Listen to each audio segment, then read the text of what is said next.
It is a great pleasure to welcome four leaders from Africa, all of whom are doing extraordinary work.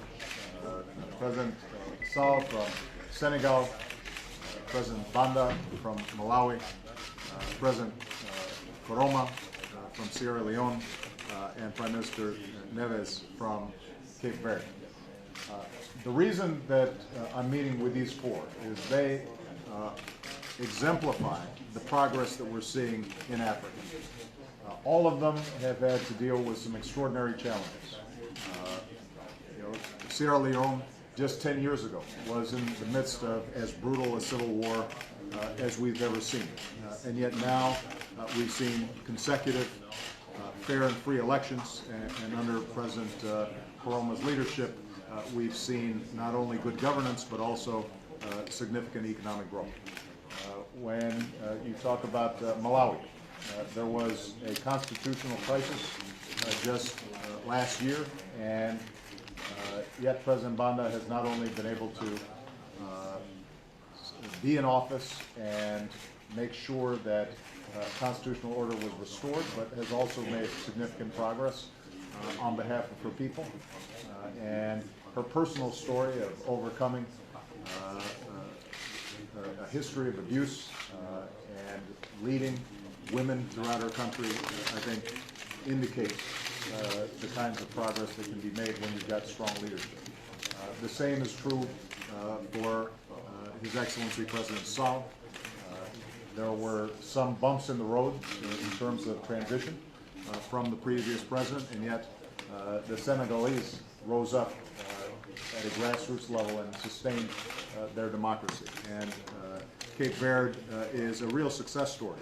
We were hearing from Prime Minister Neves about the fact that just in a few decades they've moved from a per capita income of maybe $200 a year to now $4,000 a year, and are now moving into the middle of the pack in terms of development levels because of good governance and management. So what our discussion has focused on is, number one, how do we continue to build on strong democracies? How do we continue to build on transparency and accountability? Because what we've learned over the last several decades is that when you've got good governance, when you have democracies that work, sound management of public funds, transparency and accountability to the citizens that put leaders in place, it turns out that that is not only good for the state and the functioning of government, it's also good for economic development because it gives people confidence, it attracts business, it facilitates trade and commerce. And all of these leaders have good stories to tell on that. They recognize that there's still more work to be done, and so I'm very pleased that all of them are looking to move forward on the Open Government Partnership that we helped to organize through the United Nations several years ago, and that we are now seeing countries from all across the world sign up for, setting up international norms for accountability and transparency that can lead to good governance.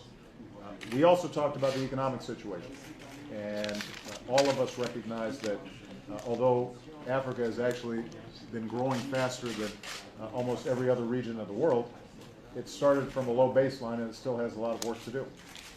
That means building human capacity and improving education and job skills for rapidly growing and young populations. It means improving access to energy and transportation sectors. And so we discussed how the United States can continue to partner effectively with each of these countries.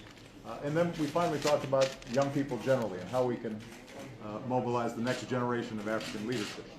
And individuals like President Koroma have taken great interest in finding additional ways that we can recruit and engage young people, not only to get involved in public service, but also to get involved in entrepreneurship that helps build these countries.